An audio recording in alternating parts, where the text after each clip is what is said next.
Okay.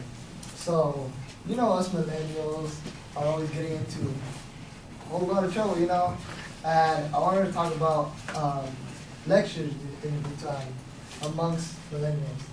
The quote received was, "A lecture is an occasion for young women to benefit the other." What I got from this quote was that we usually, during lectures, we feel as if we're being judged, if we're being, we usually get offended is what I'm trying to say. So I feel as if when you receive a lecture, we numb our feelings and benefit the mind. So what I mean by that is receiving a lecture, I'm gonna talk about three personal experiences. I'm gonna talk about parents, friends, and the police. So I want to start with parents. So when you receive a lecture from a parent, you obviously know you've done something wrong, but you feel judged. You feel like, oh, I hate you. Like, what do you know? There was this one time where I went to Hawaii without letting my parents know. It's a long story. Like, how did I get to Hawaii? I've never been on a plane. I've never traveled, so it was crazy, right? When I received, they actually found out. And when I got back, they gave me a big lecture about responsibility.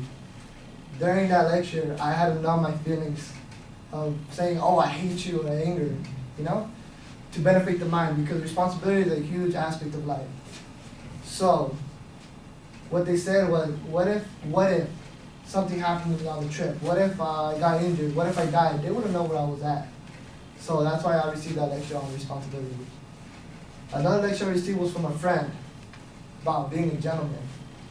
So when you receive a lecture from a friend, it's like, come on, who are you to tell me what to do, So I received a lecture by a friend, which was, you have to be a gentleman for any woman, When you walk into a store, you have to open the door.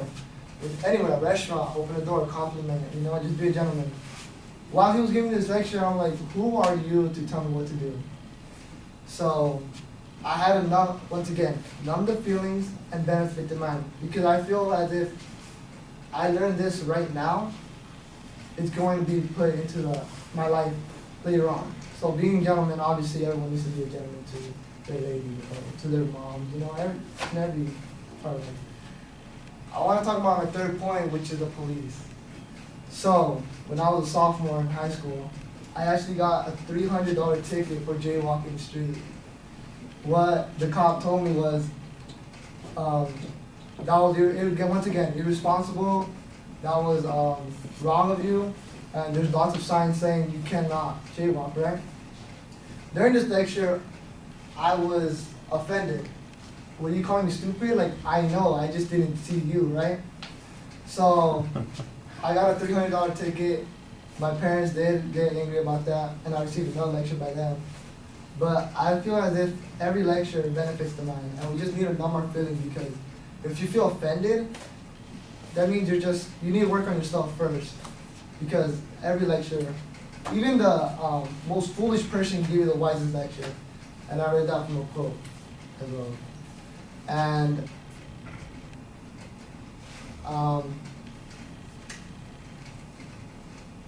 numb your feelings, because every lecture from anyone can benefit the mind.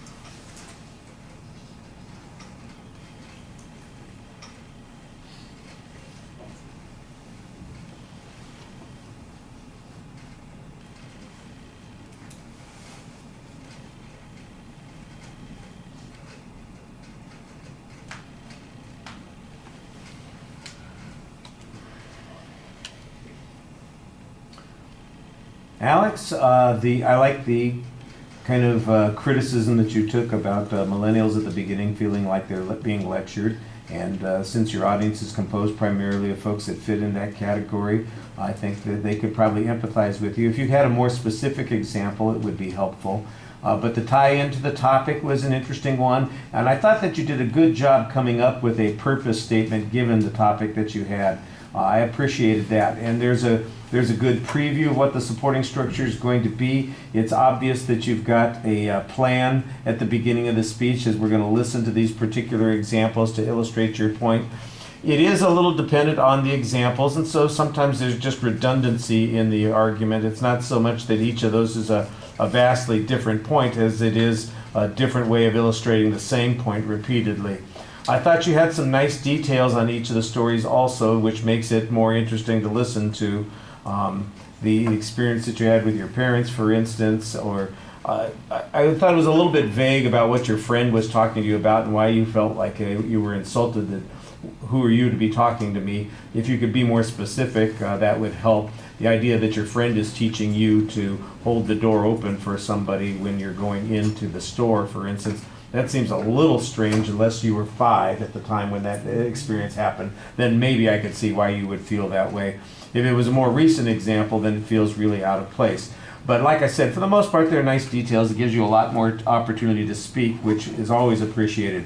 Your voice projects pretty well most of the time, but you do sometimes have a tendency to drop your voice as you're making a transition from one point to the next, and not in a way that is just indicating that this is a new point that I'm going to be talking about, but more like, well, I've kind of run out of stuff to talk about here.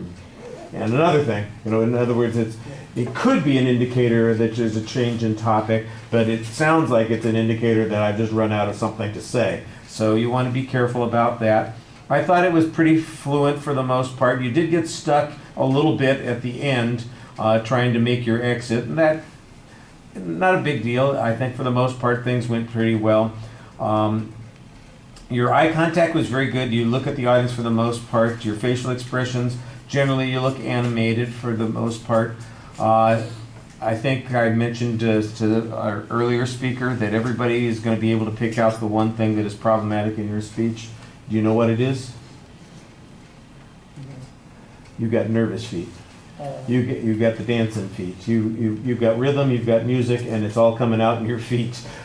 You kind of are doing this little circle thing while you're talking. It's like I'm here, and then I'm over here, and then I'm over here, and then I'm over here, and then I'm over here, and then I'm over here, and you're doing that. It's the whole time that you're talking, you are moving, and it's not deliberate. It's not like I'm stepping forward to emphasize a point. It's random. It just feels like I'm shifting around.